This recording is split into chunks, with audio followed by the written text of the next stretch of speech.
Bismillahirrahmanirrahim. Assalamualaikum warahmatullahi wabarakatuh. Waalaikumsalam warahmatullahi Waalaikumsalam warahmatullahi wabarakatuh. Hamdan wa syukron lillah amma ba'du. Yang kami hormati Bapak Dr. Rahmat Hidayat, Magister Agama, Magister Pendidikan, serta rekan-rekan mahasiswa-mahasiswi PPG IAIN Curup tahun 2021, terkhususnya kelas Akidah Akhlak 2A. Baik, pada siang hari ini saya akan mempresentasikan tentang perangkat pembelajaran. Tunggu ya, Bu. Saya share screen dulu.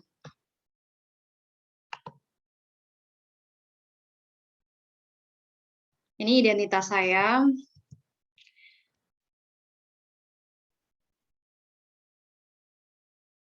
Perangkat pembelajaran. Pada hari ini saya akan membahas tentang perangkat pembelajaran. Saya ini guru kelas 11, yaitu materi pokoknya akhlak terpuji. Kemudian untuk pengertian perangkat pembelajaran, itu adalah perencanaan yang digunakan dalam proses pembelajaran. Sedangkan menurut Kunandar menjelaskan bahwa setiap guru pada satuan pendidikan itu berkewajiban mempunyai atau menyusun perangkat pembelajaran yang lengkap, sistematis, agar pembelajaran dapat berlangsung secara interaktif, inspiratif, menyenangkan, menantang, memotivasi peserta didik untuk berpartisipasi aktif. Selanjutnya,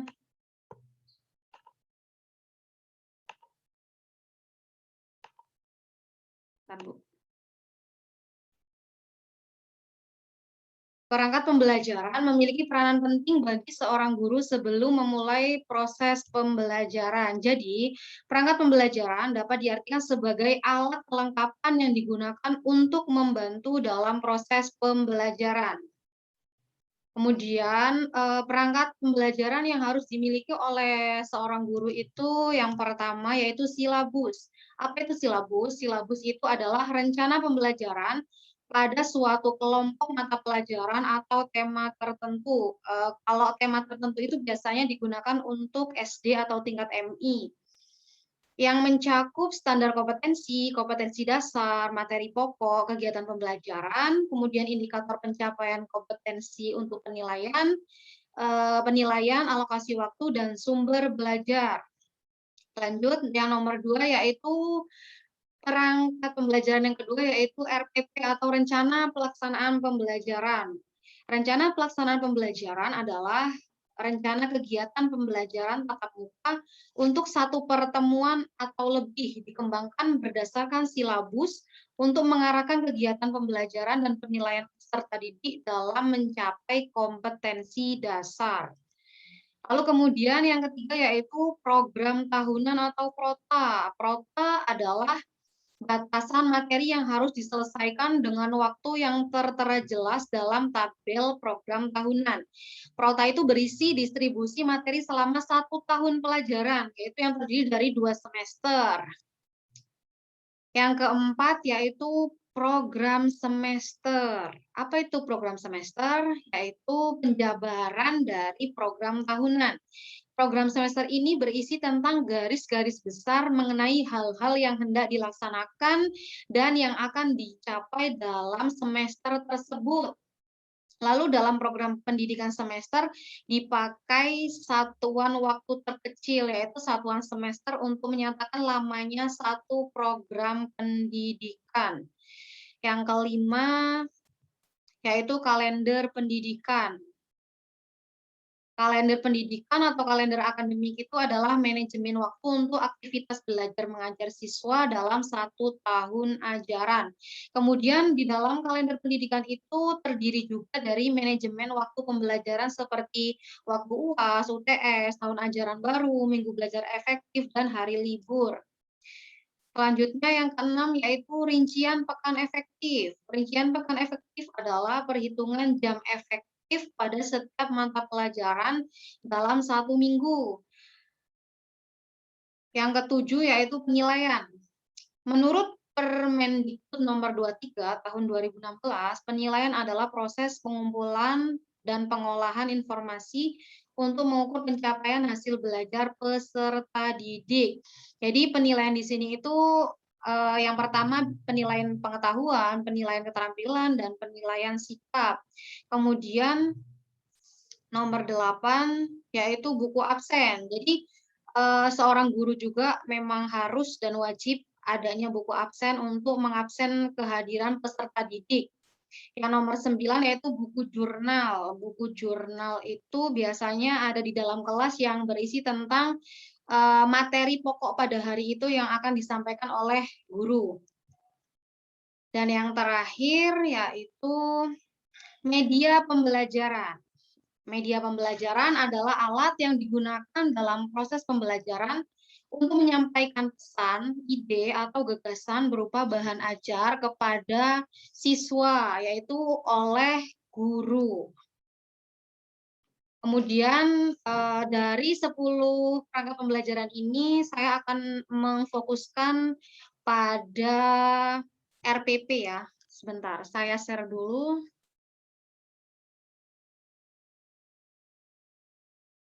Sudah terlihat belum Bapak Ibu RPP saya? Sudah. Ya, RPP, Rencana Pelaksanaan Pembelajaran untuk Sekolah MA Nurul Ulum, mata pelajaran Akidah Akhlak, kelas 11 semester 1. Materi pokoknya itu ada berpakaian, berhias, dan perjalanan, alokasi waktunya yaitu 2 jam pelajaran. Untuk KI-nya, untuk pelajaran Akidah Akhlak ada 4, silahkan dilihat sendiri ya Bu. Lalu lanjut, RPP itu selain mencakup kompetensi inti, yang kedua yaitu kompetensi dasar dan indikator pencapaian. Yang pertama, kalau untuk KD-nya atau kompetensi dasarnya itu 1.4 menghayati adab yang baik dalam berhias, berpakaian, dan perjalanan. Untuk indikatornya membiasakan adab yang baik dalam berpakaian, berhias, perjalanan. Lalu tidak saya bacakan semua Bu untuk mempersingkat waktu. Selanjutnya di RPP itu juga mencakup tujuan pembelajaran. Tujuan pembelajarannya yaitu melalui pemberian uswah, peserta didik dapat menghayati adab yang baik dalam berpakaian, berhias, perjalanan, yaitu dengan benar.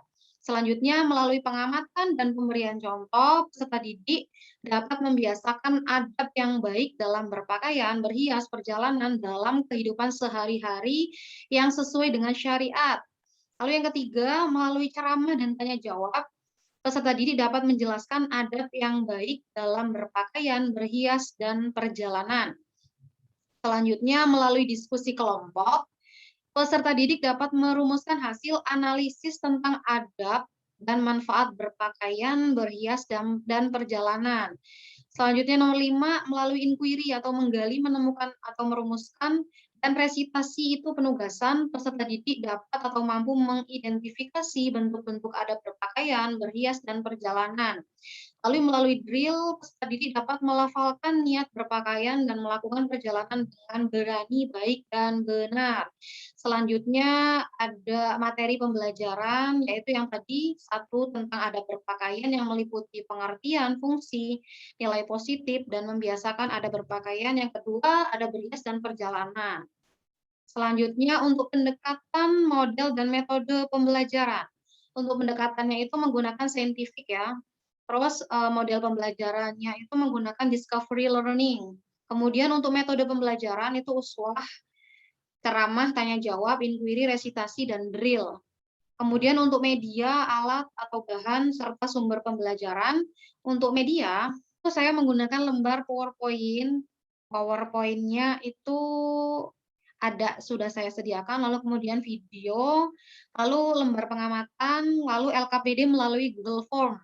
Untuk alat atau bahan itu menggunakan papan tulis, spidol, smartphone, LCD proyektor, dan laptop. Untuk sumber pembelajaran itu menggunakan buku paket, lingkungan alam sekitar, pengalaman siswa, dan internet. Lalu untuk langkah-langkah kegiatan pembelajarannya itu yang pertama, pendahuluan.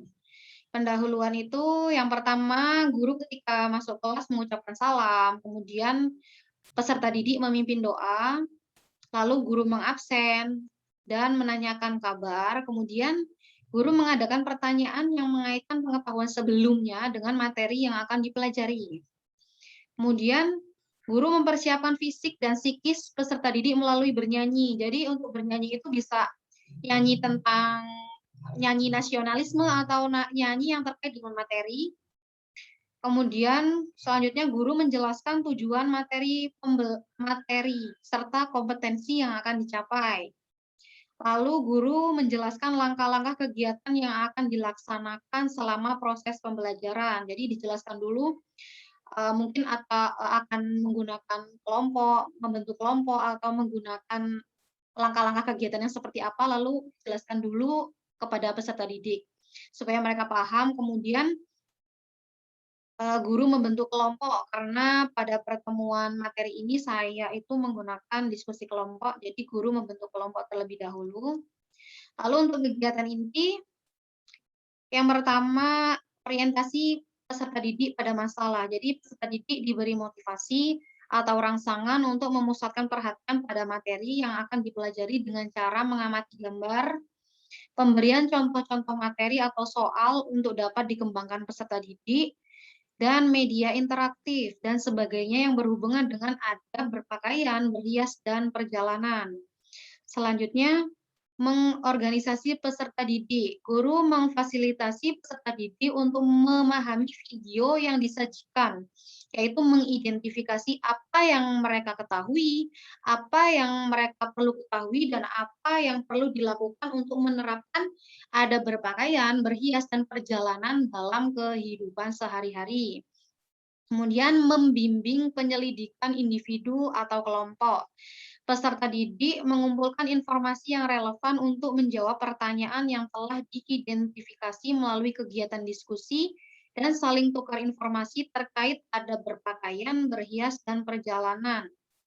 Selanjutnya mengembangkan dan menyajikan hasil karya. Jadi peserta didik menyampaikan dan mempresentasikan hasil pengamatan tentang adab berpakaian, berhias, dan perjalanan, dan cara melaksanakan adab tersebut. Yang terakhir yaitu menganalisis dan mengevaluasi pemecahan masalah. Jadi peserta didik menganalisa dan menyimpulkan masukan, tanggapan, dan koreksi dari guru terkait pembelajaran yang telah dilakukan tentang adab berpakaian, berhias, dan perjalanan. Kemudian penutupnya, guru mengadakan refleksi hasil pembelajaran. Guru mengajak peserta didik menyimpulkan bareng-bareng tentang hasil pembelajaran. Selanjutnya, guru mengadakan tes. Lalu guru menjelaskan secara singkat materi yang akan dipelajari pada pertemuan selanjutnya. Lalu guru memberikan pesan-pesan moral terkait dengan penanaman KI 1 dan KI 2. Spiritual ya, Bu. Yang terakhir, guru mengajak berdoa akhir majelis dilanjutkan dengan salam. Untuk penilaian nih, penilaiannya itu kan ada 3 ya. Sikap yaitu lembar pengamatan. Penilaiannya melalui lembar pengamatan untuk pengetahuan soal pilihan ganda via Google Form dan soal uraian. Untuk keterampilan itu penilaiannya saya itu tes hafalan doa berpakaian dan perjalanan. Untuk bentuk tesnya ya, untuk tes pengetahuan yang uraian ini ada di sini beserta kunci jawabannya. Lalu untuk yang pilihan ganda itu ada di LKBD, nanti saya sertakan. Lanjut ke penilaian sikap dan keterampilan akan saya tampilkan.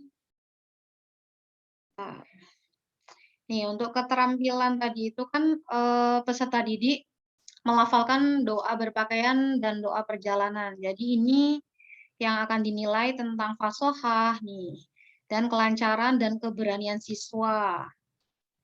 Poin 4, jika bacaan sangat fasih. Yang ketiga, jika bacaan sedikit ada kesalahan dalam pengucapan. Poin kedua, jika bacaannya kurang fasih. Dan poin 1 itu jika bacaan tidak fasih. Begitu juga selanjutnya. Sama terus. Untuk lembar penilaian sikap ini yaitu lembar penilaian diri. Jadi ini siswa itu diberi lembar penilaian diri untuk mengoreksi diri sendiri yang mencakup ada berpakaian, ada berhias, dan ada perjalanan. Saya contohkan satu ini, saya bacakan untuk ada berpakaian, perilaku memakai pakaian yang menutup aurat. Jadi peserta didik memakai pakaian yang menutup aurat atau tidak jika di rumah gitu. Dan dalam kehidupannya sehari-hari.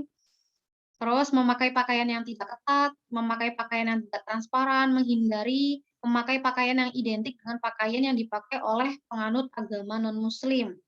Selanjutnya memakai pakaian sesuai dengan jenis kelamin saya. Ini terkait juga dengan materi yang nanti dibahas bahwa memakai pakaian itu tidak boleh laki-laki menyerupai perempuan seperti itu dan menyerupai simbol-simbol agama lain. Nah, ini tesnya seperti itu. Lalu ini udah selesai, saya akan tampilkan sedikit contoh LKPD. Contoh LKPD-nya mana ya? Bentar, Bu.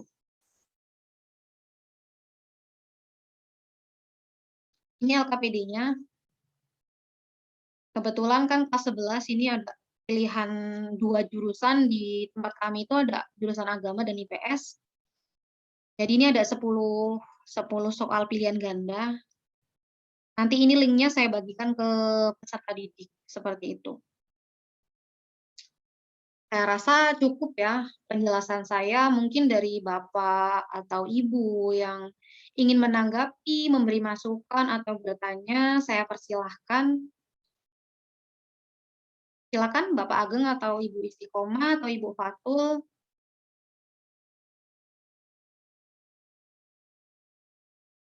Dibuka mic-nya, Pak, Bu. Gak apa-apa dibuka aja. Kita kan mau sharing, memberi masukan, atau mungkin mengkritik saya, gitu. Oke, dari saya dulu, Mbak. Oh ya, silakan Bapak Ageng. Waalaikumsalam Waalaikumsalam warahmatullahi wabarakatuh.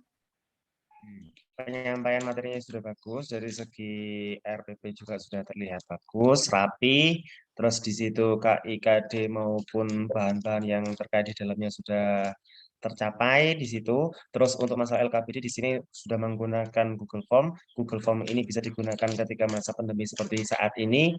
Jadi nggak harus penugasan sistemnya bisa menggunakan LKPD jenis Google Form, juga bisa menggunakan media printout. Ya. Jadi kita bisa menggunakan media yang bagus ini. Saya rasa sudah bagus dari segi LKPD maupun RPP-nya. Juga integrasi antara materi dengan metode yang digunakan oleh Ibu Lulu ini.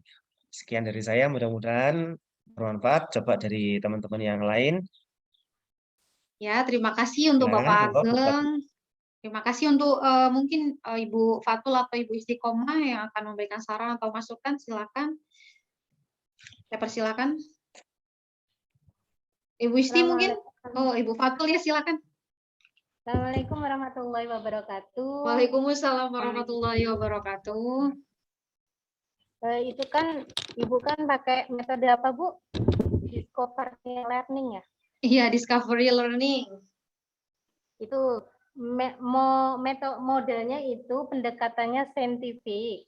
Ya. Itu gimana perpaduannya untuk menggabungkan antara saintifik dengan model discovery learning? Discovery learning ya. Jadi pendekatan saintifik yang Ibu perlu ketahui adalah pendekatan pembelajaran yang dirancang sedemikian rupa, mulai dari proses yang pertama mengamati, menanya, mengumpulkan data atau informasi, terus mengasosiasi dan mengkomunikasikan, sehingga mendorong perkembangan dan pengembangan kompetensi sikap, pengetahuan, dan keterampilan peserta didik.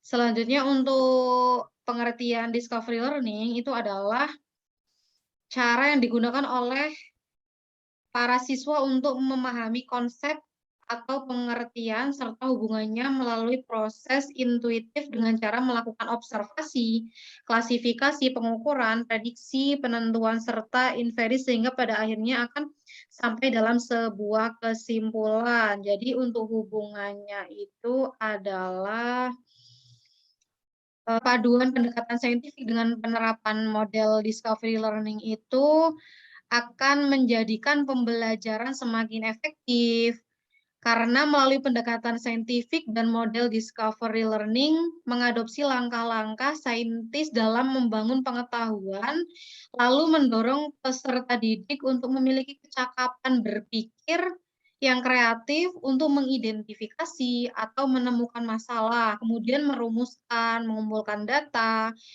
dan dengan berbagai teknik, dan menganalisis data, menarik kesimpulan dan mengkomunikasikan konsep, prinsip yang ditemukan sesuai dengan alur pikir yang terkandung dalam materi yang dijelaskan oleh guru, seperti itu. Gimana, Bu? Ya udah. Bu, ya terima kasih.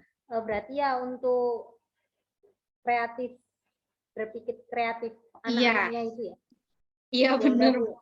Menemukan, jadi kreatif nggak cuma disuguhi dari gurunya saja, diberi ceramah-ceramah, tapi didik menemukan langsung kayak gitu, disuruh berpikir kreatif kayak gitu. Jadi karena Bu Istiqomah terputus, jadi saya rasa cukup ya Pak. Apa ada pertanyaan lain? Cukup atau kayak mana Bu Fadul? Sudah Pak. Sudah Bu. Kalau dari saya cukup, tinggal Bu. Itu belum terlalu tersambung. Saya rasa cukup ya. Saya rasa cukup. Saya akhiri. Semoga presentasi hari ini bermanfaat. Assalamualaikum warahmatullahi wabarakatuh. Waalaikumsalam warahmatullahi wabarakatuh.